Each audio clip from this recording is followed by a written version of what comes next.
Hi everyone, ಎಲ್ಲರೂ ಹೇಗಿದ್ದೀರಾ? ನಾನು ತುಂಬ ಚೆನ್ನಾಗಿದ್ದೀನಿ. ಈ ಭೂಮಿ ಮೇಲೆ ಎಲ್ಲರಿಗೂ ಸಂತೋಷವಾಗಿ ಬದುಕುವಂತ ಹಾಕಿದೆ. ಆದರೆ ಅದಕ್ಕೆ ಕಲ್ಲು ಹಾಕೋ ಕೆಲಸ ಆವಾಗವಾಗ ನಡೀತಾನೆ ಇರುತ್ತೆ. ಅದಕ್ಕೆಲ್ಲ ತಲೆ ಕೆಡಿಸ್ಕೊಳ್ದೆ ನಮ್ಮ ಸಂತೋಷನ ನಾವೇ ಕ್ರಿಯೇಟ್ ಮಾಡ್ಕೊಳ್ಳೋ ಜಾಣ್ಮೆ ನಮ್ಮಲ್ಲಿರಬೇಕು ಅಂತ ಹೇಳ್ತಾ ಇವತ್ತಿನ ವ್ಲಾಗ್ನ ಸ್ಟಾರ್ಟ್ ಮಾಡೋಣ ಬನ್ನಿ.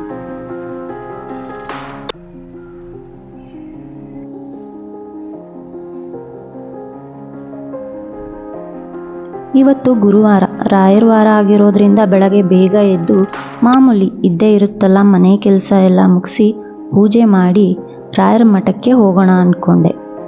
ಹಾಗೆಯೇ ಇವತ್ತು ನನ್ನ ಮಗಳು ಫೋಟೋಶೂಟ್ ಮಾಡಬೇಕು ಅಂತ ಅಂದ್ಕೊಂಡಿದ್ದೀನಿ. ನೋಡ್ತಾ ನೋಡ್ತಾ 5 ಮಂತ್ಸ್ ಆಗೋಯಿತು. 5 ಮಂತ್ಸ್ಗೆ ಫೋಟೋಶೂಟ್ ಮಾಡಬೇಕು. ಮುಂಚೆ ಥರ ಅವಳು ಮಲಗದಲ್ಲೇ ಮಲ್ಕೊಳ್ಳಲ್ಲ. ಅವಳು ಈಗ ಬೆಳೀತಾ ಬೆಳೀತಾ ತುಂಬ ತರಲೆ ಆಗಿದ್ದಾಳೆ. ಮಕ್ಕಳು ಅಂದರೆ ಹಾಗೆ ಅಲ್ವಾ.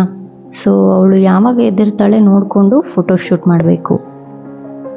ಯಾವ ಥರ ಫೋಟೋಶೂಟ್ ಮಾಡೋದು ಅಂತ ಏನು ಪ್ರಿಪೇರ್ ಆಗಿಲ್ಲ. ಸೊ ಮನೆ ಕೆಲಸನೂ ಮಾಡಿಕೊಂಡು ಅವಳನ್ನೂ ನೋಡಿಕೊಂಡು ಫೋಟೋಶೂಟ್ ಮಾಡೋಕ್ಕೆ ಸ್ವಲ್ಪ ಕಷ್ಟ ಆಗುತ್ತೆ. ಹಾಗಾಗಿ ಯಾವುದಾದ್ರೂ ಸಿಂಪಲ್ ಆಗಿರೋ ಥೀಮ್ ತೊಗೊಂಡು ಮಾಡೋಣ ಅಂತ ಅಂದ್ಕೊಂಡಿದ್ದೀನಿ. ನೋಡಬೇಕು ಯಾವ ಥರ ಬರುತ್ತೆ, ಏನು ಮಾಡಬೇಕು ಅಂತ ಸ್ವಲ್ಪ ಯೋಚನೆ ಮಾಡಿ ಮಾಡೋಣ.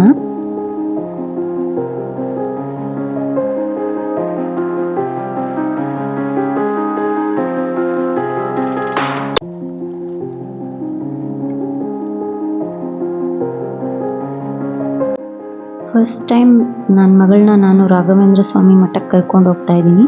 ತುಂಬ ದೂರ ಏನಿಲ್ಲ, ನಮ್ಮ ಮನೆ ಹತ್ರನೇ, ಜಸ್ಟ್ ವಾಕಬಲ್ ಡಿಸ್ಟೆನ್ಸ್ ಅಷ್ಟೇ.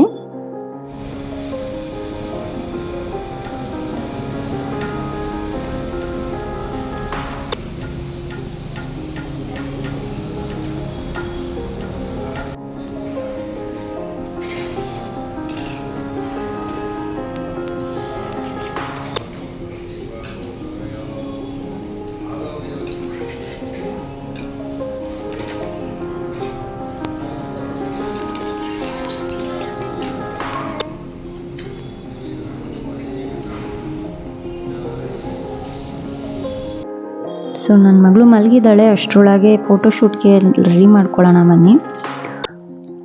ನಾನಿವತ್ತು ಕಲರ್ ಪೇಪರಲ್ಲಿ ತೊಗೊಂಡಿದ್ದೀನಿ. ಸೊ ಸಿಂಪಲ್ಲಾಗಿ, ಆದಷ್ಟು ಸಿಂಪಲ್ಲಾಗಿ ಏನಾದರೂ ಮಾಡೋಣ ಅಂತ ಹೇಳಿ ಕಲರ್ ಪೇಪರ್ ತರಿಸ್ಕೊಂಡಿದ್ದೀನಿ.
ಸೊ ಆಯಿತು, ಕಟ್ ಮಾಡ್ಕೊಂಡಿದ್ದನ್ನೆಲ್ಲ ಈ ಥರ ಸ್ಟಿಕ್ ಮಾಡ್ಕೊಂಡಿದ್ದೀನಿ ನೋಡಿ.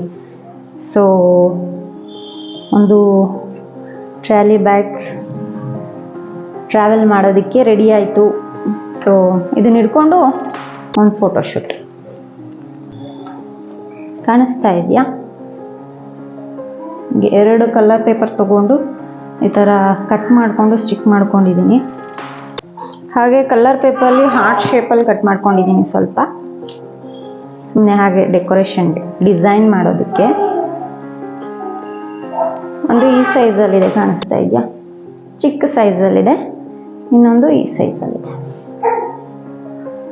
ಸೊ ಕಲರ್ ಬ್ಯಾಗಲ್ಲಿ ಅದೊಂದು ಟ್ರಾಲಿ ಇಟ್ಕೊಂಡು ಆಮೇಲೆ ಚಿಕ್ಕ ಹಾರ್ಟ್ ಇಟ್ಕೊಂಡಿದ್ದೀನಿ ಅಷ್ಟೇ, ಸಿಂಪಲ್ಲಾಗಿ ಮಾಡ್ತಾ ಇರೋದು. ಇವಾಗ ಹಾಸ್ಬಿಟ್ಟು ಅವಳಿಗೆ ಕೆಳಗಡೆ ಒಂದು ಬಟ್ಟೆ ತೊಗೊಂಡು ಪ್ಲೇನ್ ವೈಟ್ ಕಲರ್ ಪ್ಲೇನ್ ಬಟ್ಟೆ ತೊಗೊಂಡು ಹಾಸ್ಬಿಟ್ಟು ಅವಳನ್ನ ಮಲಗಿಸಿ ಫೋಟೋ ತೆಗಿಬೇಕು. ಅದಕ್ಕಿಂತ ಮುಂಚೆ ಅವಳಿಗೆ ಡ್ರೆಸ್ ಮಾಡಬೇಕು. ಅವಳಿಗೆ ಬಟ್ಟೆ ಹಾಕಿ ಎಲ್ಲ ನೀಟಾಗಿ ಡ್ರೆಸ್ ಮಾಡಬೇಕು. ಸೊ ಬನ್ನಿ ಅವಳಿಗೆ ಡ್ರೆಸ್ ಮಾಡಿಬಿಟ್ಟು ಹಾಗೆ ಫೋಟೋಶೂಟ್ ಮಾಡಿ. ನೋಡಿ, ಒಂದು ಕಡೆ ಮಲಗದಲ್ಲಿ ಇರೋದೇ ಇಲ್ಲ ಅಂತಾಳೆ. ಕೌದಿ ಮೇಲೆ ಮಲಗಿಸಿದ್ದೀನಿ, ಅಲ್ಲಿಂದ ಆ ಕಡೆ ಹೋಗಿ ಚಾಪೆ ಮೇಲೆ ಮಲ್ಕೊಂಡಿದ್ದಾಳೆ. ಇನ್ನೊಂದು ಸ್ವಲ್ಪ ಹೊತ್ತು ಹಾಗೆ ಬಿಟ್ಟರೆ ನೆಲದ ಮೇಲೆ ಹೋಗಿರ್ತಾಳೆ. ಇನ್ನಿವತ್ತು light pink colour jumpsuit ಹಾಕ್ತಾ ಇದ್ದೀನಿ ಫೋಟೋಶೂಟ್ಗೆ.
ತುಂಬ ಸಿಂಪಲ್ಲಾಗಿ ಕ್ಯೂಟಾಗಿ ಈಗ ಫೋಟೋಶೂಟ್ಗೆ ರೆಡಿಯಾಗಿದೆ. ಇಲ್ಲಿ ಇವಾಗ ಅವಳನ್ನ ಕರ್ಕೊಂಬಂದು ಮಲಗಿಸ್ಬೇಕು. ಇರ್ತಾಳೋ ಇಲ್ವೋ ಅನ್ನೋದೇ ಡೌಟು. ಇದನ್ನೆಲ್ಲ ಹೀಗೆ ಬಿಟ್ಟಿರ್ತಾಳೋ ಇಲ್ಲ ಎಳ್ದಾಕ್ಬಿಡ್ತಾಳೆ ಅಂತ ಅನ್ನಿಸ್ತಾ ಇದೆ. ಯಾಕೆಂದರೆ ಅವಳು ಕೈಗೆ ಏನು ಸಿಕ್ಕಿದ್ರೂ ಎಳ್ದು ಹಾಕ್ತಿರ್ತಾಳೆ. ಒಂದು 4 ಫೋಟೋ ತೊಗೊಳ್ಳೋವರೆಗೂ ಸುಮ್ಮನೆ ಇದ್ದರೆ ಸಾಕು.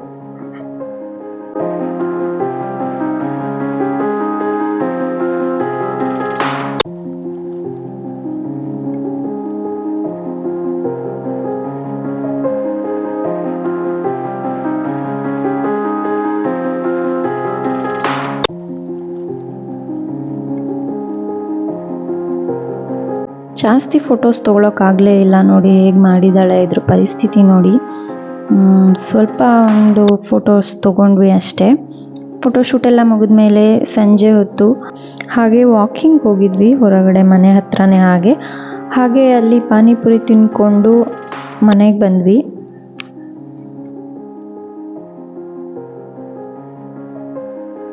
ಮತ್ತು ಆ್ಯಸ್ ಯೂಶ್ವಲ್ ಮನೆ ಕೆಲಸ, ಅಡುಗೆ ಮಾಡು, ತಿನ್ನು, ಮಲಗು.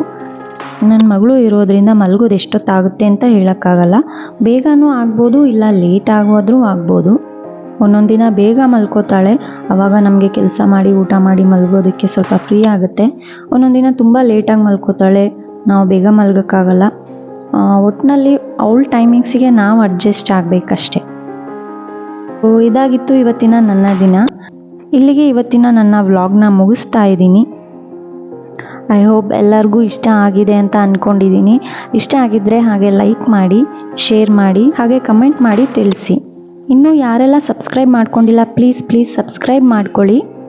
ಮುಂದಿನ ವೀಡಿಯೋದಲ್ಲಿ ಸಿಗೋಣ. ಹೀಗೆ ಸಪೋರ್ಟ್ ಮಾಡ್ತಾಯಿರಿ. ಬಾಯ್.